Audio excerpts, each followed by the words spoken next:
Avis vascular centre మన దేశంలోనే the best varicose vein hospital. నమస్కారం, వెల్కమ్ టు ఐట్రీ. నేను మీ విజిత. ప్రస్తుతం మనతో పాటు ఉన్నారు ప్రముఖ ఆంకాలజిస్ట్ డాక్టర్ మోహన్ వంశీ గారు, ఒమేగా హాస్పిటల్ నుంచి. అసలు క్యాన్సర్ రావడానికి కారణాలేంటి, క్యాన్సర్ పొల్యూషన్ వల్ల కూడా వచ్చే అవకాశం ఉంటుందా, జన్యుపరంగా కూడా క్యాన్సర్ వచ్చే అవకాశం ఉంటుందా, వంశ పారంపర్యంగా ఇది క్యారీ అవుతుందా, ఇలాంటి మరిన్ని విషయాలు సార్తో మాట్లాడి డీటెయిల్గా తెలుసుకుందాం. నమస్కారం సార్. నమస్తే అండి. క్యాన్సర్ అనేది ఎందుకు వస్తుంది, క్యాన్సర్ రాగానే అసలు మొదటి లక్షణం మనం ఐడెంటిఫై చేయడానికి ఛాన్స్ ఉంటుందా, టెస్టులు చేయకుండానే క్యాన్సర్ గురించి తెలుసుకునే అవకాశం ఉంటుందా, ఇలాంటి చాలా సందేహాలు అయితే చాలా మందిలో ఉన్నాయి సార్. ప్రస్తుతం క్యాన్సర్ అనేది ఎక్కువగా వినిపిస్తోంది కదా, జనాల్లో కూడా చాలా చాలా డౌట్స్ ఎక్కువైపోతున్నాయి. ఇవాళ విన్నాం కదా. అవును సార్. ప్రిన్స్ చార్ల్స్ గారికి వారి కోడలు గారికి కూడా క్యాన్సర్. అవునవును. He is 85 and she is probably 30s, early 30s she had a cancer. So మీరు అన్నట్టు క్యాన్సర్ అన్ని ఏజ్ గ్రూప్స్ని అఫెక్ట్ చేస్తుంది, ఏది ఎక్సెప్షన్ కాదు. క్యాన్సర్ ఇన్సిడెంట్స్ మీరు అన్నట్టు ర్యాపిడ్గా పెరిగిపోతుంది. భారతదేశంలో ఐసీఎంఆర్ ఎస్టిమేట్ ప్రకారం 2022లో 15.5 lakh న్యూ క్యాన్సర్ కేసెస్ కనుగొనబడినారు. అదంతా కూడా తక్కువ అంచనానే అనుకుంటున్నాం, ఎందుకంటే cancer is not a notifiable disease. So cancer notifiable disease కానప్పుడు అన్ని క్యాన్సర్స్ వాళ్ళ నోటీస్కి వచ్చి ఉండకపోవచ్చు. ఇప్పుడు చైనా పాపులేషన్ మన పాపులేషన్ ఒకటే, మన దగ్గర 2-3 కోట్లు ఎక్కువ ఉంటుంది. కానీ చైనాలో 36 కోట్ల న్యూ క్యాన్సర్స్, మనలో 36 లక్షలు, మన దగ్గర 16 లక్షలు అంటే నమ్మశక్యంగా లేదు. So mostly double that number ఉంటుంది క్యాన్సర్ ఇన్సిడెంట్స్. సో సంవత్సరానికి నా ఉద్దేశం 30 లక్షల న్యూ క్యాన్సర్ కేసెస్ భారతదేశంలోనే కనుగొనబడతాయని నేను అనుకుంటున్నాను. చాలా మంది సైంటిస్ట్ కూడా అదే బిలీవ్ చేస్తున్నారు. క్యాన్సర్ రావడానికి మీరు అన్నట్టు అనేక రకాల కారణాలు ఉన్నాయి. First most important environmental factors, lifestyle అనమాట, అండ్ ఎన్విరాన్మెంట్. రెండోది జెనెటిక్ ఫ్యాక్టర్స్. జెనెటిక్ ఫ్యాక్టర్స్ అంటే మీ అందరికి మనందరికి కూడా విన్నాం, Angelina Jolie, famous Hollywood movie artist. వారి తల్లి గారికి ట్రిపుల్-నెగటివ్ బ్రెస్ట్ క్యాన్సర్ ఉందని తెలుసుకొని వారు చిన్నప్పుడే 30 ఏళ్ళు వచ్చినప్పుడే వారు ఆ genetic testing BRCA1 BRCA2 testing చేయించుకొని వారికి అది పాజిటివ్ ఉందని తెలుసుకొని 100% వారికి బ్రెస్ట్ క్యాన్సర్ వస్తుందని తెలుసుకొని వాళ్ళు 2 బ్రెస్ట్లు 2 ఓవరీలు తీయించేసుకున్నారు 2011లోనే. సో ఆ తర్వాత మనం చాలా రెగ్యులర్గా ఈ టెస్ట్ చేస్తున్నాం మన భారతదేశంలో కూడా. చాలా మంది మా పేషెంట్స్ అందరికీ, ovarian cancer patients, breast cancer పేషెంట్స్కి అవి ఐడెంటిఫై చేసినప్పుడు ముందుగానే రిస్క్ రిడక్షన్ సర్జరీ అంటాం. అంటే రిస్క్ తగ్గించడానికి చేసే సర్జరీ, రిస్క్ రిడక్షన్ సర్జరీ. చాలా అందరికి 2 బ్రెస్ట్లు 2 ఓవరీలు తీసేయడం జరుగుతూ ఉంటుంది. అలా తీసేయడం వల్ల అంటే ఛాన్స్ ఉండదా సార్ ఇంకా రావడానికి? తక్కువైపోతుంది, బాగా 99% తక్కువైపోతుంది. సో చాలా కామన్ గా మనం whenever they are positive we counsel them and do it off. చాలా సార్లు చూస్తున్నాం ఇది చాలా రెగ్యులర్ గా. సో మొన్న మధ్యనే Hamsa Nandini, famous movie artist, Telugu movie artist, వారికి కూడా బ్రెస్ట్ క్యాన్సర్ ఉందని తెలుసుకున్నారు. వారు కూడా టెస్ట్ చేయించుకొని BRCA1 పాజిటివ్ ఉందని తెలుసుకుని వారు కూడా అనౌన్స్ చేయడం జరిగింది. తను జెనెటిక్ రిస్క్ వలన బ్రెస్ట్ క్యాన్సర్ బారిన పడి వారు ట్రీట్మెంట్ కూడా తీసుకొని సక్సెస్ఫుల్గా సర్వైవ్ అవుతున్నారని వారు అనౌన్స్ చేయడం జరిగింది. సో ఇట్లా ఇది ఒక జన్యుపరమైన కారణం. ఇలానే colonic cancer, familial adenomatous polyposis coli అంటారు. చిన్నప్పుడే వాళ్ళకి 34 ఏళ్ళ వయసులోనే కోలన్ క్యాన్సర్స్ వచ్చేస్తాయి. ఎంటైర్ కోలన్ అంతా కూడా చిన్న చిన్న బుడిపలతో నిండి ఉంటుంది, ఏదో ఒకటి క్యాన్సర్గా మారుతుంది అనమాట. అలాగే మెడులరీ థైరాయిడ్ క్యాన్సర్ అంటారు. పిల్లల్లో అంటే ఫ్యామిలియల్గా చూస్తుంటాం, MEN1 MEN2 అంటారు. MEN2 మల్టిపుల్ ఎండోక్రైన్ నియోప్లేషియాలో 2లో ఈ మెడులరీ కార్సినోమా చూస్తుంటాం. థైరాయిడ్ క్యాన్సర్ ఇది కూడా వంశపారంపర్యంగా వస్తుంది. ఇది రెట్ జీన్ అంటారు, RET జీన్. ఇది కనుక ఆ ఫ్యామిలీలో ఉన్నట్టయితే ఆ పిల్లలకి 1 year లోపల మనం థైరాయిడెక్టమీ చేసేయాలి. 1 year లోపల పుట్టిన 1 year లోపల థైరాయిడెక్టమీ చేస్తే ఆ క్యాన్సర్ రాకుండా ఉంటుంది వాళ్ళకి. ఇంకా అసలు ఛాన్సే ఉండదు. సో ఇట్లా అనేక రకాలైన జన్యుపరమైన కారణాల వల్ల మనం క్యాన్సర్ చూస్తున్నాం. ఇప్పుడు సైంటిస్టులు కూడా బిలీవ్ చేసేది అదేనండి, క్యాన్సర్ జన్యుపరమైన మ్యుటేషన్ వల్లే వస్తుంది. జన్యుపరమైన మ్యుటేషన్ అంటే తల్లిదండ్రుల నుంచి వచ్చిందని కాదు. ఇప్పుడు ఇందాక మనం చదివింది జర్మ్-లైన్ మ్యుటేషన్స్, మనం విన్నది అది తల్లిదండ్రుల నుంచి రావచ్చు. అసలు యాక్చువల్లీ క్యాన్సర్ రావడానికి గల కారణం ఏంటి? నార్మల్గా ఎవరో ఒక ఇండివిజువల్ 40 ఏళ్ల vegetarian person, didn't have any habits, smoking, alcohol ఏమి లేదు, ఇంట్లో తప్ప బయట ఫుడ్ కూడా తినరు, ఆఫీస్ జాబ్, పొల్యూషన్ కూడా లేదు, సాఫ్ట్వేర్ ప్రొఫెషన్లో సడన్ గా స్టమక్ క్యాన్సర్ చూస్తున్నాం. వాళ్ళు అడుగుతారు పేషెంట్స్, మన ఏమి అలవాట్లేవు డాక్టర్ గారు, ఎందుకు వచ్చింది, చిన్నపిల్లాడు 40 years just started his life అని అడుగుతుంటారు. సో వీటికల కారణం కూడా జన్యుపరమైన మ్యూటేషనే. అంటే తల్లిదండ్రుల నుంచి వచ్చిందని కాదు, మన బాడీలో అబౌట్ 22,000 ప్రోటాన్ కోడింగ్ జీన్స్ ఉంటాయి. ఓకే. అందులో ఒక 500 to 600 క్యాన్సర్ కారక జన్యువులు ఆంకోజెన్స్ ని సైంటిస్టులు ఐడెంటిఫై చేశారు. ఓకే. ఈ జెన్స్ లో వచ్చే మ్యూటేషన్సే క్యాన్సర్ గా మారుతుంటాయి. సో ఇప్పుడు సైంటిస్టులు అంతా కూడా రీసెర్చ్ అంతా దీని మీద జరుగుతుంది. ప్రతి పేషెంట్ కి కూడా జన్యుపరమైన మ్యూటేషన్ ఏమిటి తెలుసుకుని ఆ మ్యూటేషన్ ని టార్గెట్ చేసే మెడిసిన్ ఏమైనా ఉంటే దాన్ని కనుక టార్గెట్ చేస్తే మనం ఆ క్యాన్సర్ ని కంట్రోల్ చేయవచ్చు అని. చాలా వరకు ఇప్పుడు ఈ జన్యుపరమైన మ్యూటేషన్ టెస్ట్ చేసుకోవడానికి ట్యూమర్ ని టెస్ట్ చేయొచ్చు, లేదా లిక్విడ్ బయాప్సీ అంటారు. లిక్విడ్ బయాప్సీ అంటే పేషెంట్ ఒక బ్లడ్ నుంచి తీసుకుని, బ్లడ్ లో క్యాన్సర్ సెల్స్ ఉంటాయి, సర్క్యులేటింగ్ ట్యూమర్ సెల్స్ అంటారు. బ్లడ్ లోనే సర్క్యులేటింగ్ ట్యూమర్ ఫ్రీ డిఎన్ఏ ఉంటుంది. ఆ డిఎన్ఏని వాళ్ళు అనలైజ్ చేసి ఏ జన్యుపరమైన మ్యూటేషన్ వల్ల ఈ పర్టికులర్ క్యాన్సర్ వచ్చిందో తెలుసుకొని దానికి ట్రీట్ చేసే మెడిసిన్స్ ఉన్నాయో చూస్తారు. ఫ్యూచర్ ఆఫ్ ఆంకాలజీ ఇలాగే ఉండిపోతుంది. ఇప్పుడు మనం వింటుంటాము, నేను గైనక్ ఆంకాలజిస్ట్ని, నేను బ్రెస్ట్ ఆంకాలజిస్ట్ని, నేను హెడ్ అండ్ నెక్ ఆంకాలజిస్ట్ని, నేను జిఏ ఆంకాలజిస్ట్ని అని వింటున్నాం కదా మన రోజు స్పెషలైజేషన్.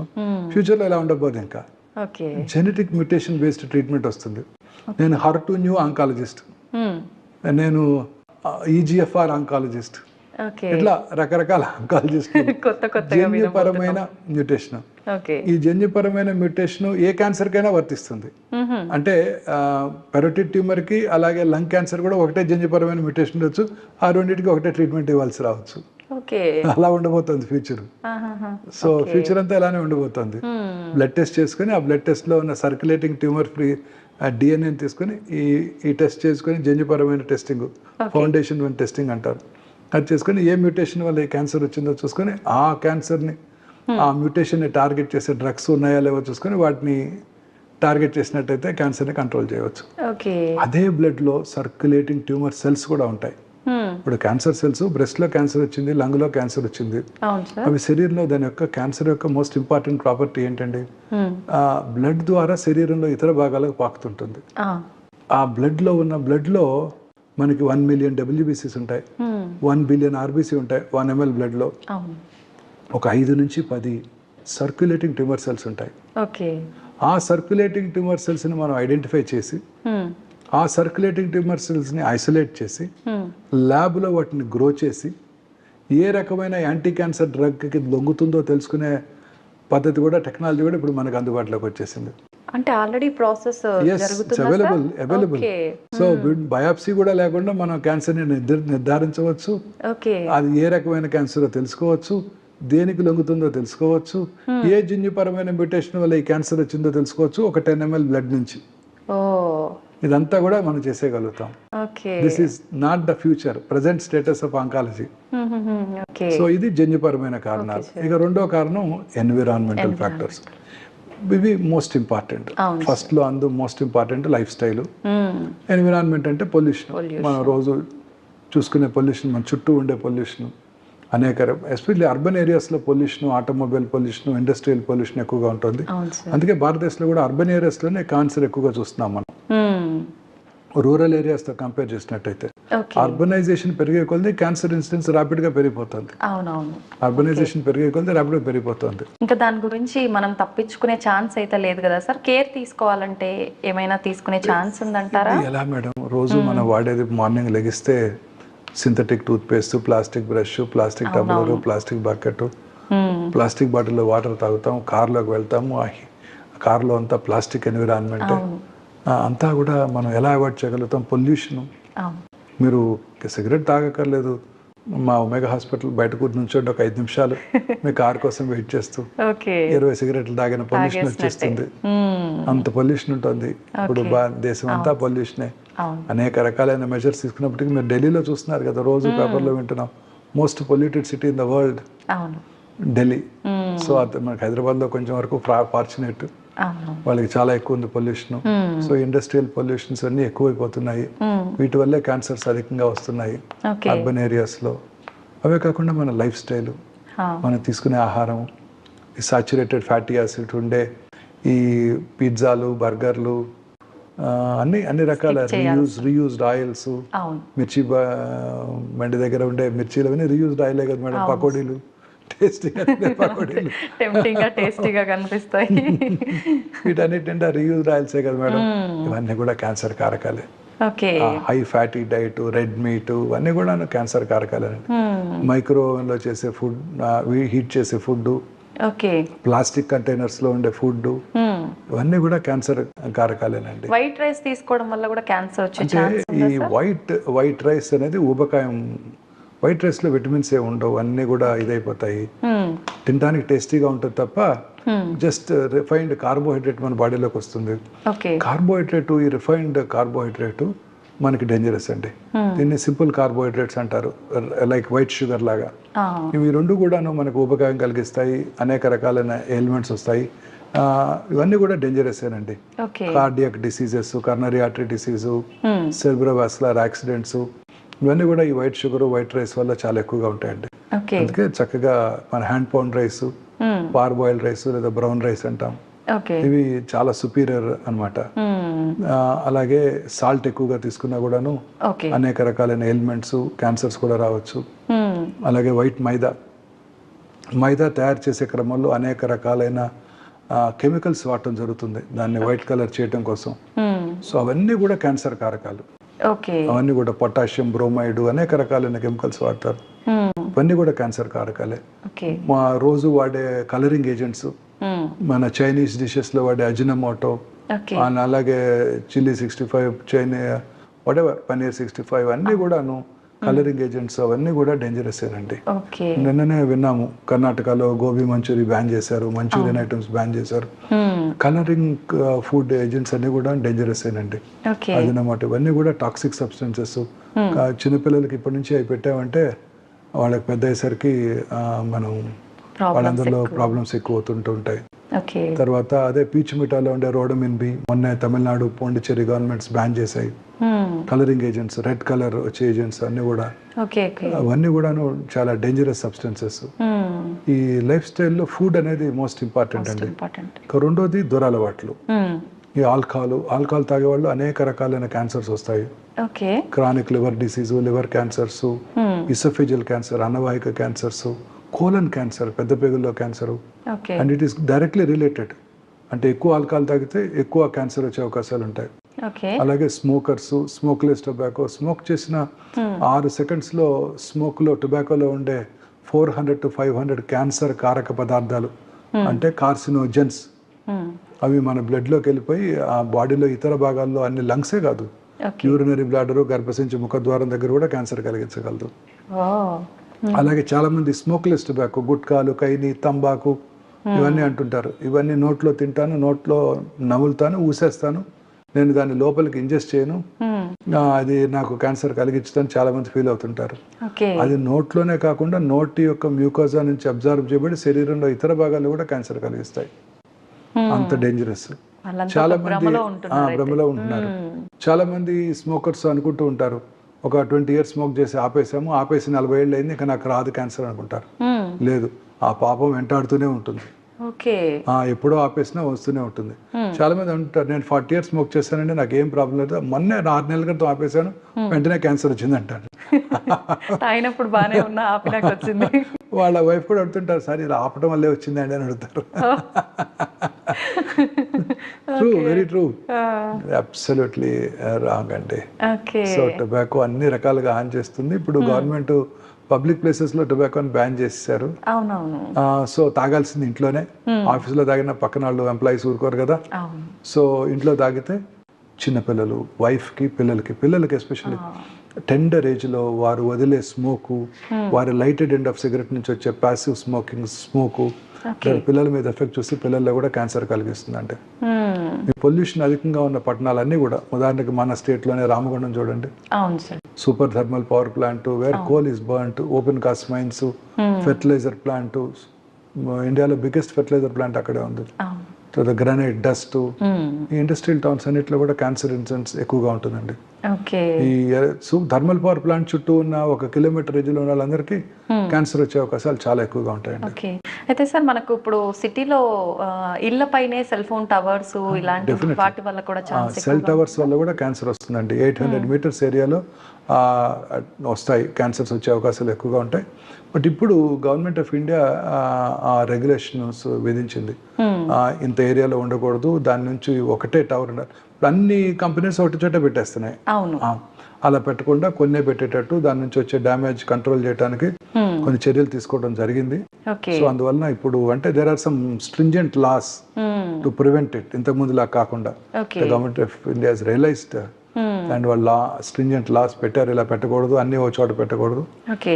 సో అలా రెసిడెన్షియల్ ఏరియాలో పెట్టకూడదు అని కొన్ని లాస్ ఎనాక్ట్ చేయడం జరిగింది. అందువల్ల తగ్గింది అనమాట. మనకు ఆ టవర్స్ వల్ల ఎక్కువగా ఎలాంటి క్యాన్సర్స్ వచ్చే అవకాశం ఉంటుంది సార్? అన్ని రకాల cancers. Okay. Cell phone usage వల్ల కూడా క్యాన్సర్ రావచ్చండి, మనకు తెలియదు ఇంకా. అందుకే పిల్లలకి డెఫినెట్ గా సెల్ ఫోన్ ఇవ్వకూడదు.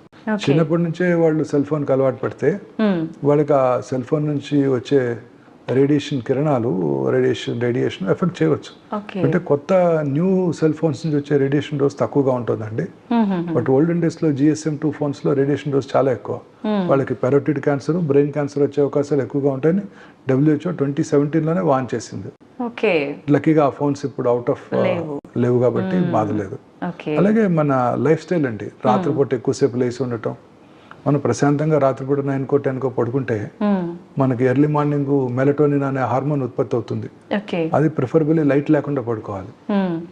ఎర్లీగా పడుకొని లైట్ లేకుండా పడుకుంటే మెలటోనిన్ అనే హార్మోన్ ఉత్పత్తి అవుతుంది.